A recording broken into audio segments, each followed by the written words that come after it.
భద్రాద్రి కొత్తగూడెం జిల్లా పాల్వంచ కేటీపీఎస్ కర్మాగారంలో పాత కూలింగ్ టవర్స్ ని అధికారులు కూల్చివేసిన దృశ్యాలను చూస్తూ ఉన్నాము.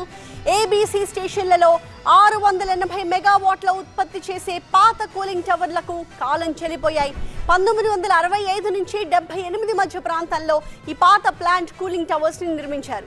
సుమారు 50 ఏళ్ల పాటు ఈ కూలింగ్ టవర్లు కేటీపీఎస్ లో సేవలు అందించాయి. అయితే వీటి సామర్థ్యం తగ్గిపోవడంతో అధికారులు తాజాగా ఈ టవర్స్ ని కూల్చేశారు. ఆ దృశ్యాలే మనం చూస్తున్నాం. భద్రాద్రి కొత్తగూడెం జిల్లా పాల్వంచ కేటీపీఎస్ కర్మాగారంలోని పాత కూలింగ్ టవర్స్ మొత్తం 4టిని అధికారులు ఎలా కూల్చేశారో మనం చూస్తూ ఉన్నాము. 680 మెగావాట్లు ఉత్పత్తి చేసే పాత కూలింగ్ టవర్స్ ఇవి. అయితే వీటికి కాలం చెల్లడంతో ఈ నిర్ణయం తీసుకున్నారు.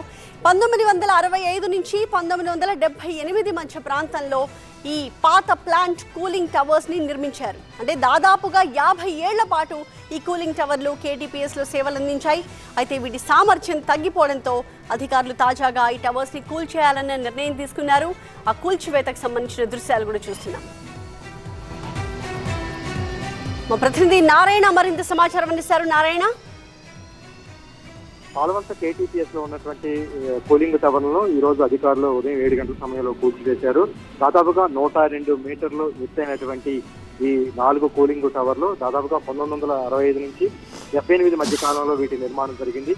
కేటీపీఎస్ కు సంబంధించి దాదాపుగా 680 మెగావాట్ల ఉత్పత్తిలో ఇవి చాలా కీలకంగా ఇప్పటి వరకు కూడా పనిచేస్తాయి. అయితే కొద్ది రోజుల క్రితమే నిపుణులు వీటిని పరిశీలించి ఇది కాలం చెల్లిపోవడంతో వీటిని కూల్చివేయాలనేది నివేదిక ఇచ్చారు. దీనికి ఒక ప్రైవేటు సంస్థ కాంట్రాక్ట్ తీసుకుంది.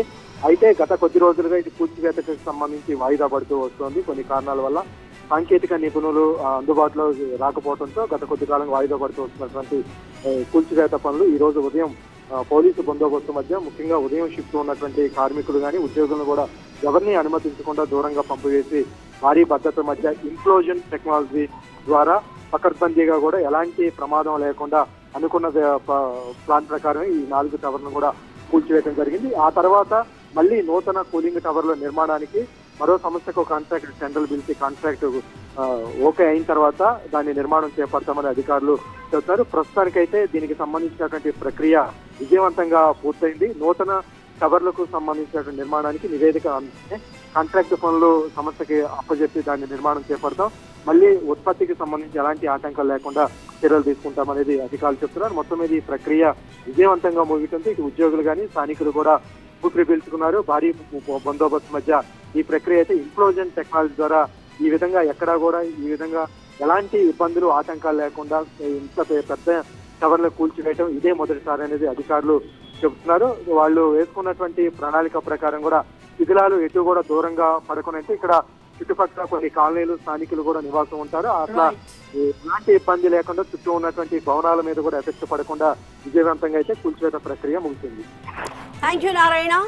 మొత్తం 50 ఏళ్ల పాటు సేవలు అందించాయి. ఇక వాటి పనితీరు మందగించిన నేపథ్యంలో అధికారులు ఈ నిర్ణయం తీసుకున్నారు. ఖమ్మం కేటీపీఎస్ ప్లాంట్లో పాత కూలింగ్ టవర్స్ ని అధికారులు కూల్చివేసిన దృశ్యాలు చూస్తున్నాము. మొత్తం 680 మెగావాట్ ఉత్పత్తి చేసే పాత కూలింగ్ టవర్స్ ఇవి. వీటికి కాలం చెల్లాయి. 1965 నుంచి 78 మధ్య ప్రాంతంలో వీటి నిర్మాణం జరిగింది. అయితే సుమారు 50 ఏళ్ల పాటు ఈ కూలింగ్ టవర్స్ కేటీపీఎస్ లో సేవలు అందించాయి. వీటి సామర్థ్యం తగ్గిపోవడంతో అధికారులు తాజాగా నిర్ణయం తీసుకుని వీటిని కూల్చివేశారు.